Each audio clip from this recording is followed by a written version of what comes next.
대선을 앞두고 허위 보도를 했다. 이 정부 여당은 희대의 대선 정치 공작 사건이라고까지 규정했는데요. 아직 이 사실관계도 좀 혼재가 돼 있어서 중요한 쟁점들을 팩트 체크해 보겠습니다. 권영철 대기자 어서 오세요. 안녕하십니까. 네, 신학림 전 언론노조 위원장 당시 뉴스타파 전문위원회였었는데 네. 김만배 씨를 그러면 2021년 9월 15일에 공식 인터뷰를 한 건가요? 그건 아니라고 합니다. 신학림 전 언론노조 위원장에 직접 듣지는 못했고요. 예.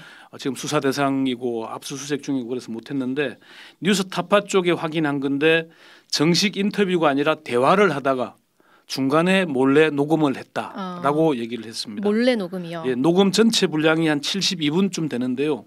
그 녹음 파일에는 화장실에서 소변 보는 소리 또는 두 사람의 대화 도중에 김만배 씨에게 걸려온 다른 사람과 대화하는 소리 이런 것들이 다 들어있는데요. 대화 내용도 대장동 관련만 있는 게 아니라 사적 대화가 많다 그러고요. 내일 뉴스타파가 전문을 공개한다 그러니까 좀 많이 드러나겠죠.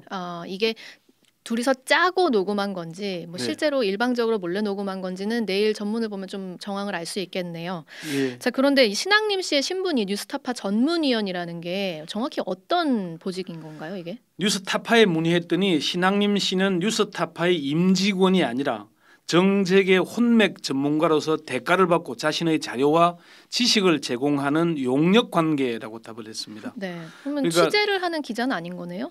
그렇죠. 뉴스타파가 지난해 3월 8일 그러니까 대선 3일 전에 김만배 음성 파일 보도를 했고 이틀 뒤인 3월 8일자에 3월 6일 보도를 했고 3월 8일자에 김만배와 조선일보 화천대유로간 전직 조선 기자라는 제목으로 기사를 또 업로드를 했어요. 예. 그 내용에 보면은 그런 대목들이 들어 있습니다. 근데 왜 취재하는 기자도 아닌데 네. 6개월이나 지나서 김만배 씨와 만난 이후에 6개월이나 지나서 이 사실을 제보를 하게 된 거죠? 신학림 이제 전문위원의 얘기는 직접 확인을 못했지만은 당시에 이제 대화 내용 보도를 보면 그런 것들이 있습니다. 예.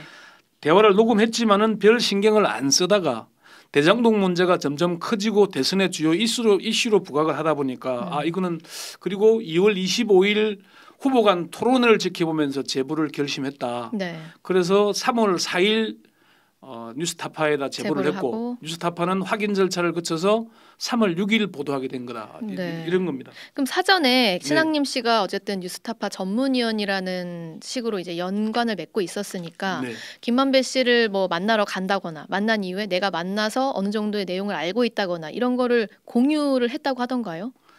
뉴스타파에서는 공유한 바가 없다라고 분명하게 얘기를 했습니다. 공유한 바가 없다. 네. 자, 이 지금 정치 공작이라고까지 지금 정부에서 규정을 했는데 네. 그 의혹의 핵심은 이런 허위 내용을 말하기까지 민주당과의 어떤 교감이 있었을 것이다 이 부분이잖아요.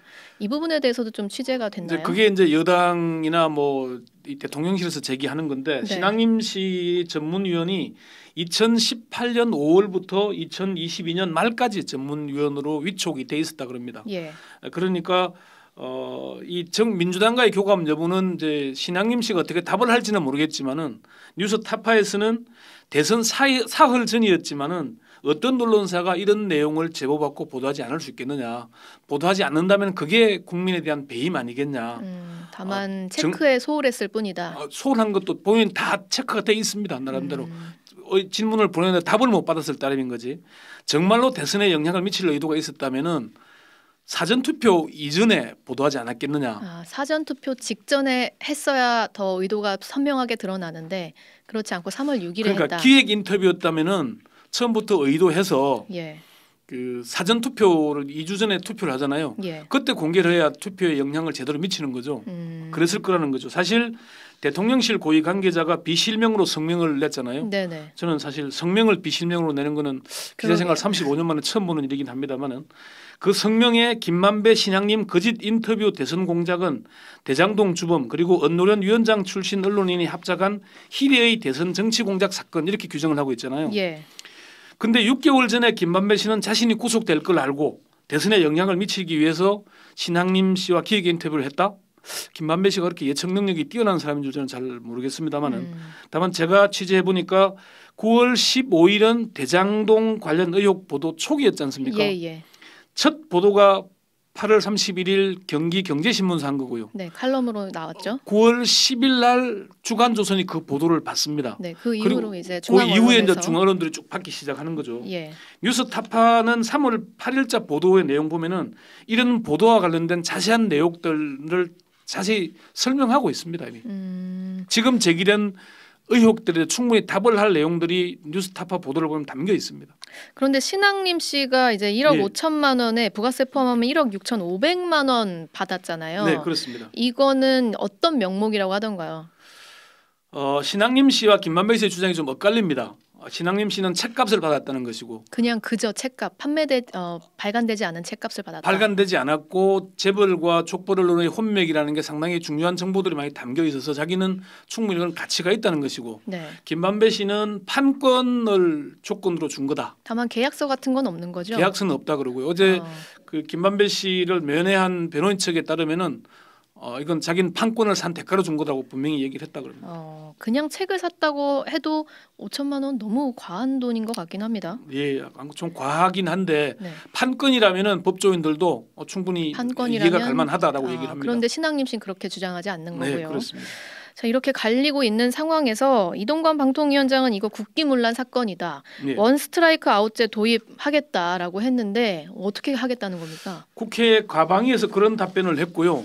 조금 전에 오후에 보도자료를 방통위에서 냈는데 가짜 뉴스 근절 TF를 공식화하겠다. 예. 지금 인터넷 언론은 신문법에 따라서 문체부 소관이거든요. 방통위가 관여할 수가 없고 또 방송도 아니기 때문에 방송 심의 대상도 아니어서요. 그래서 지금 사실은 큰 소리는 쳤지만은 현 제도로서는 뉴스타파를 어떻게 퇴출시킨다거나 할 수 있는 방법은 없어요. 그 제도를 보완하겠다 이런 얘기를 지금 하고 있는 겁니다. 이 사안에 대해서는 오늘 본방송 이후에 권영철 대기자와 이야기 좀 더 이어가 보도록 하겠습니다.